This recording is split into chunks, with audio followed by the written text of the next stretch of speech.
Hello, everyone, and welcome to this video lecture series with Southern Utah University. And we're going to be talking about on writing the comparison and contrast essay. So writing a comparison and contrast essay is just like writing any other type of essay with a few exceptions. So we have to keep some things in mind as we're thinking and putting this essay together. So one of the first things that we want to do is that we want to know what is the purpose of comparison and the contrast essay. Uh, it's important to know what the purpose is because we need to know what the aim for our writing is going to be. But other than that, it's also important who are we writing to. So in a contrast and comparison essay, we contrast, draw out differences between two subjects. We make comparisons. We can make a comparison outline in where we're going to highlight both the similarities and the differences between the subjects. And we can also demonstrate how two subjects which appear dissimilar or actually similar in a way. Instead of being judgmental when we write this essay, we want to change the tonality of our essay by being mostly informational. So as long as we can keep those things in mind, then we are ready to start thinking about our essay and what our essay will look like. So how do I prepare to write a comparison and contrast essay? I think that that's actually a good starting point. There are various ways to do that, and then there is not an only way or a specific way to write a compare and contrast essay. But certainly there are some guidelines that we can follow through just to make sure that we can follow and then our ideas can flow together and they are in a very structured way. So the first thing that we want to do is that we want to start brainstorming our ideas. So brainstorm everything about the two subjects that we want to compare or contrast. Once we get to do that, then we need to go ahead and identify points that are relevant to both subjects. And then establish a dominant idea after examining points of similarity and differences. This is actually the basis of the comparison and contrast essay. Without this, it will be very difficult to identify what are the points that we're going to be writing in our essay. We also need to select those traits to focus upon based upon the dominant idea, and then take that as a reference to the points that we're going to write in our essay. And then be sure that these traits are subject to the purpose of our writing. And obviously that comes with the desired accomplishment. So let's talk more about what it takes to write the thesis statement, which is, one of the most important things as we start introducing our ideas in our introductory paragraph. So how do I write a thesis statement for a comparison and contrast essay? So oftentimes, and then some teachers may ask for a specific thesis pattern, and others may allow you to have some sort of freedom and flexibility in developing your thesis. Also, one other thing that you have to keep in mind is that your ideas may not be completely balanced between comparison and contrast. So you may have more similarities than differences, or vice versa. So it's going to get to a point that you need to decide how many points that we want to show similarities and differences. So then that's a good thing that you might want to do as you get ready. Another thing is decide to what extent the similarities between subjects will be stressed and to what extent our differences will be stressed as well. And then this kind of lead us along to create a thesis statement that reflects that decision. So here's some examples on some weak thesis statement. This is what we don't want to be reflected on our first introductory paragraph. So, when we have something that are both somewhat alike and somewhat different, I can see some similarities and some differences too. or both of them involve only a single similarity and no differences. So we have to be careful there if we're actually in that, when we get to that part of the spectrum when we write those paragraphs. So a better example and a better thesis statement, it follows a different kind of pattern. So then we want our pattern to be more concise, that basically directs the reader to the major similarity and the major difference. So in other words, your thesis does not need to be a list of the similarities and or differences, but it should provide a point of departure for the reader. So here's some examples. Ralph and Jack have very different leadership styles and motivations, which leads to the eventual chaos and anarchy on the island. Another example could be, in order to make a decision between a Honda Civic and the BMW, consider the following criteria: price of the vehicle, average mileage, and price of insurance. So we can see in both of these examples that we're not necessarily listing the similarities and or the difference, but we are providing a point of departure for the reader. So how are we organized the comparison and contrast essay? That's another thing that we also have to take into an account. So should I use block or alternating arrangement? Well, there are, as I said, there are different ways that we can write or organize our comparing and contrast essay. Here are some tips as to what you can do to look for that better organization of ideas. So if we're thinking in terms of a block, so then if that's the case, then we want to treat all of the elements for each subject separately. If we are doing an alternating a method or arrangement, then we want to treat each element with respect to each subject sequentially. So if the comparison is short, maybe a paragraph or two, then the block method is fine. That's probably what you want to aim for, or how you want to structurize your paragraphs. Alternating, on the other hand, is usually preferable for longer comparisons.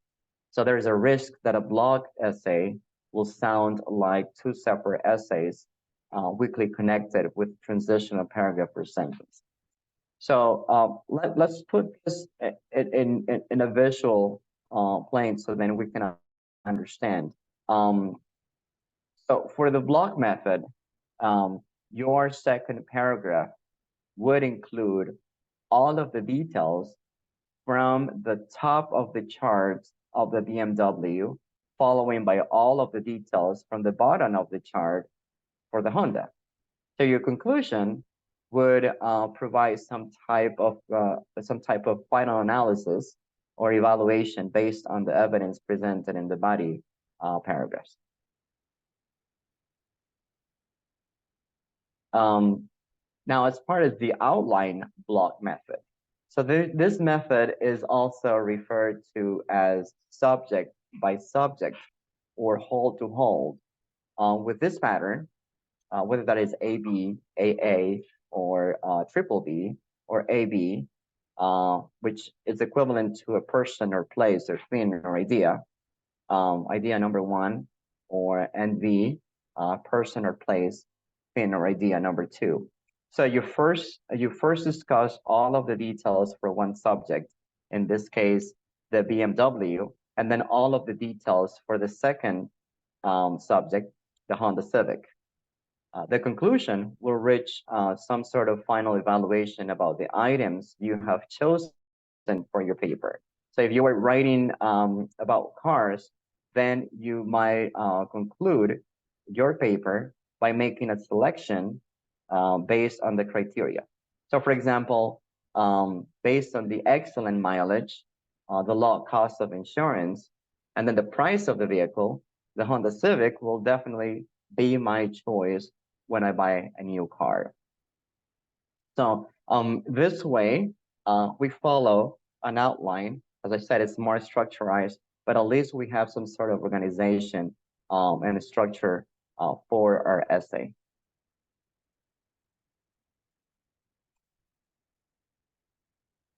So here's another example of that outline block method with all of the details filled in every paragraph. As you can notice, here's my introduction. So what sort of things would I want my introductory paragraph to offer to the reader? So one of the first things that we want is our hook. So maybe we can think of some way to open our paragraph, and that could be done in many different ways. It could be with a provocative question. We could use shocking statistics, startling facts, or something that will lead the reader to the thesis statement.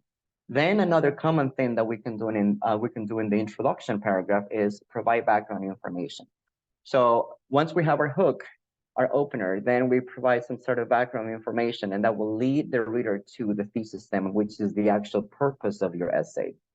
Our point number 2 in the block method, then this is when we're going to start deciding what exactly we're going to be writing in our body paragraphs, which in this case will be focus on the BMW. Here, some of the key details that this paragraph should be focusing on should be on price, mileage, insurance. And then we're going to do the same exact thing for number 3, but now we're going to be doing it for a Honda Civic. So price, mileage, insurance.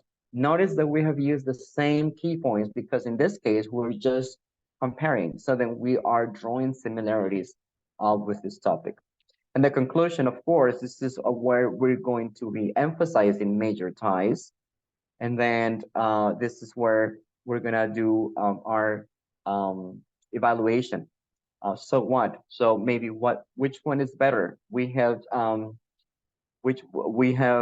drawn the similarities and the differences perhaps in the two of them, and then it is for us as a writer to basically make our decision which one is better and evaluate. And then the final thing that we want to do in our conclusion is write some sort of a clincher, some final thoughts, to leave some thoughts for the reader in terms of this comparison.